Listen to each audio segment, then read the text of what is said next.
আৰু ইয়াত অকল বিজেপিৰ নহয় বিভিন্ন দলৰ পৰা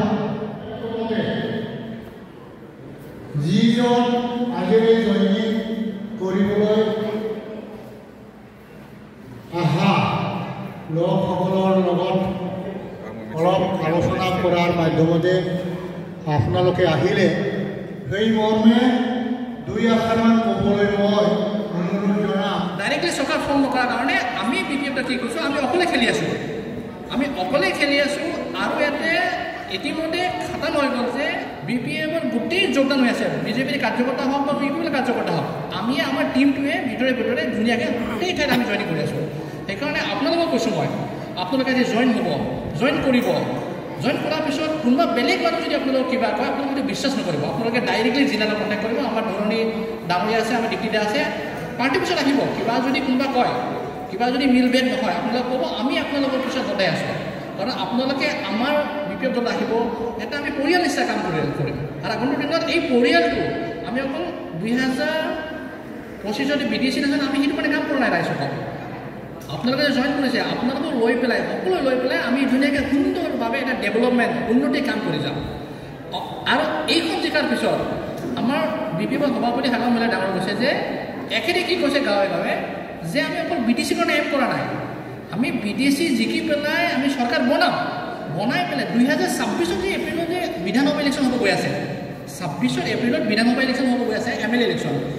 আমি এইটো টিমে 2026 কাৰণে আমি আকৌ কাম কৰিব লাগিব। সেইটো কাৰণে আপোনালোকে যে জইন কৰিব, আপোনালোকে আমাৰ টিমত থাকি পেলাই, আমাৰ ফেমিলি হিচাপে থাকি পেলাই একে জোচত লৈ পেলাই আমি 26 MLA ইলেকশ্যন পাৰ কৰিব লাগিব। সেইকাৰণে আপোনালোকে যিমানখিনি জইন কৰিব, আপোনালোকে নাভাবিব কি আমি আপোনালোকে এৰি দিম। সম্পৰ্ক এইটো ইলেকশ্যন টাইম, সম্পৰ্কটো দূৰ হ'ব পাৰে, কাৰণ গোটেই ঠাইত আজি আমাৰ জেনেৰেল ছেক্ৰেটাৰী ডিপ্টি দা আৰু সভাপতি সিহঁতেও বেলেগ মিটিং আছিল, প্ৰকাশ মিটিং আছিল, জইনিং কাৰণে এতিয়া আহিছে, কালি নাথাকিব পাৰে। সেইকাৰণে আপোনালোকে যদি কেতিয়াবা আহে অফিচত, সিহঁতক লগ নাপালে আপোনালোকে বেয়া নাপাব, কাৰণ এই ইলেকশ্যন টাইমত চবেই বিজি হৈ থাকে। সেইকাৰণে অলপ যদি আমাৰ মাজত যদি কমিউনিকেশ্যন গেপ হৈ যায়, তথাপি আপোনালোকে চিন্তা নকৰিব, দল নেৰিব, BPF থাকিব। কাৰণ আগন্তুক চৰকাৰ আমি BPF চৰকাৰী কৰি মানুহে হাগৰা আমৰে ডাঙৰে আমাৰ নতুন চিফ হ'বই এইবাৰ, ঠিক আছে। সেইকাৰণে অলপ আমাৰ মাজত যদি মেটাভেদ হয়, তথাপি চিন্তা কৰিব নালাগে। কোনোবা যদি বেয়া কয় আপোনালোকে একো টেনশ্যন ল'ব নালাগে, কাৰণ পলিটিকেল পাৰ্টি হয়, থাকিবই নহয় জানো। সেইকাৰণে জইন কৰাৰ পিছত আমি একেলগে কাম কৰি যাম দেই। আকৌ এবাৰ মোক বেছি ডিক্লাইন আকৌ আমি জইনিং প্ৰচেছ ষ্টাৰ্ট কৰিম। তেখেতে কি ক'লে, BPFৰ কাম কি হ'ব, অহা ইলেকশ্যনত কি হ'ব, MLA ইলেকশ্যনত কি হ'ব, ইয়াৰ সম্পৰ্কে ভালকৈ বুজাই দিছে। বেছি সময় নলওঁ। কিবা এটা মনোমালিন্য ঘটিছে বা মনোভাৱ ভাল লগা নাই, তাৰ কাৰণে আমাৰ BPF কাৰ্যকলাপ ইয়াত ভাল পাই আমাৰ BPF দলত জইন কৰিবলৈ আহিছে। তো মই ইয়াতে এইখিনিতে ক'ম যে আমাক আমি যিহেতু গাঁৱলীয়া মানুহ, প্ৰায় সকলোৱে আমি প্ৰায় গাঁৱৰ ক্ষুদ্ৰ সমস্যাখিনি আছে, ক্ষুদ্ৰ সমস্যা আমাৰ সমাধান হ'ব লাগে।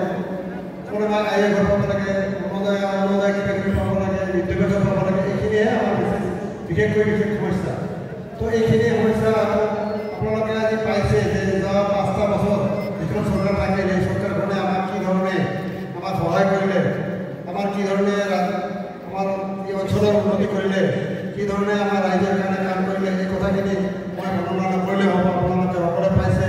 আৰু যাৰ ফলত আজি আপোনালোকে বহুতে ইউপিএফৰ পৰা বা বিভিন্ন দলৰ পৰা আহি আমাৰ BPF দলত যোগদান কৰিবলৈ ওলাইছে, স্পষ্টভাৱে সেইবিলাকৰ কাৰণে বছৰি আৰু আমাৰ বয়সীয়াল যিবিলাক বুদ্ধাবৃদ্ধি আছে সেইসকলৰ কাৰণে মানে কি কয় এইটো আমাৰ বৃদ্ধ পেঞ্চন ইত্যাদি পোৱাৰ কাৰণে বছৰি 10 কোটি টকা তেওঁলোকৰ কাৰণে মানে হেৰি কৰা হৈছে, গ্যাৰাণ্টি হিচাপে ৰখা হৈছে।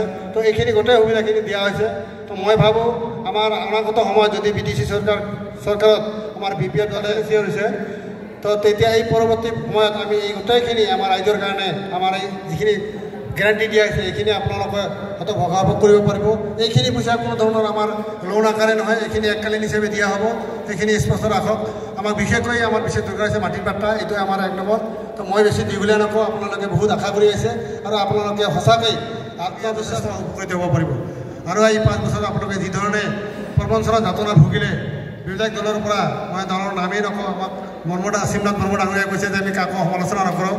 মই কৈছোঁহে, মই সমালোচনা কৰিব নাযাওঁ, কিন্তু আমি একোৱে পোৱা নাই। এইবাৰ বোলে মানে কিতাপৰ মানে এগ্ৰিকালচাৰৰ বোলে হেৰি বদনাম, কালি বোলে আমাৰ ইণ্ডাষ্ট্ৰি কিবা আমাৰ এইটো এডুকেশ্যনৰ বদনাম, টকা খোৱা, তেনেকৈ বহুত আছে, এইবিলাক আমি ক'ব নাযাওঁ। তো মই আশা ৰাখিছোঁ আপোনালোকে যিধৰণে আহিছে মই সকলোকে ৱেলকাম জনাইছোঁ, স্বাগতম জনাইছোঁ আমাৰ দললৈ। আজিৰ পৰা আপোনালোকে আমাৰ দলৰ হৈ জইন কৰাৰ পিছত আপোনালোকে সুন্দৰভাৱে আমাৰ ডিষ্ট্ৰিক্ট ছেক্ৰেটাৰী আমাৰ আছে দীপ্তি প্ৰসাদ ব্ৰহ্ম, আমাৰ ইনচাৰ্জ সভাপতি হিচাপে আছে ধৰণীধৰ বসুমতাৰী, আমাৰ আৰু অন্যান্য কৰ্মীসকল আছে, তেওঁলোকৰ লগত তাহাঁতে সহযোগত আহি আমাৰ যোগদান কাৰ্যসূচীত যোগদান কৰিব লোৱাৰ কাৰণে সকলোকে পুনৰবাৰ স্বাগতম জনাই আপোনাক সকলোকে ধন্যবাদ জনাই মোৰ বক্তব্য শেষ কৰিছোঁ। ধন্যবাদ। ধন্যবাদ ৰায় ডাঙৰীয়ালে। আমি এতিয়া মেইন উদ্দেশ্যত আহোঁ, মেইন এজেণ্ডাত যোগদান পৰ্বত আমি আহোঁ। মই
আমিনুর মন্ডল, ববিতা রঞ্জন শেখ, আফজাল মন্ডল, মানিকালী মন্ডল, জামাল হক শেখ,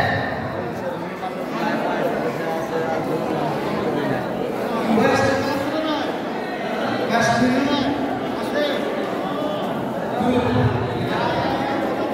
আকার আলী, মেকজাম, আজিজম, সবির, সমর, সন্তর ভাই, আশা, ফটে বিবি, আজিরম বিবি, মোগল আব্বাস, তারপর মাজারপুর নিউজয়েন আহমদ শেখ, শরীফ আলী, আব্দুল করিম, ফুলজাম বেগম, ফুলজাম বেগম, পুলিন মন্ডল, এডিটর টিভি, সুতাফু আলী, আব্দুল করিম শেখ, দুলিয়া কালিয়াপাড়া, শহীদুল আলী, সেলমন আলী, সালাম আলী, করিম আলী, আকবর আলী, শাহিনা বেগম, গাবজা বেগম, রশিদা বেগম, মিনা বিবি, রুলিয়া Begum, Rahima Begum, আলেনা Begum, Akila Begum, মুনিজা Begum, রমিসা Begum, Surma, সিলামুল Hussain,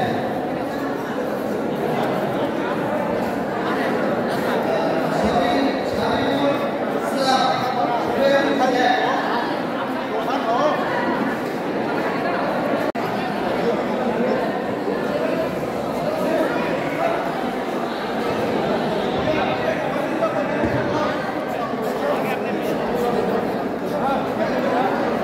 yang mana pula yang mana Arun Azim Ormo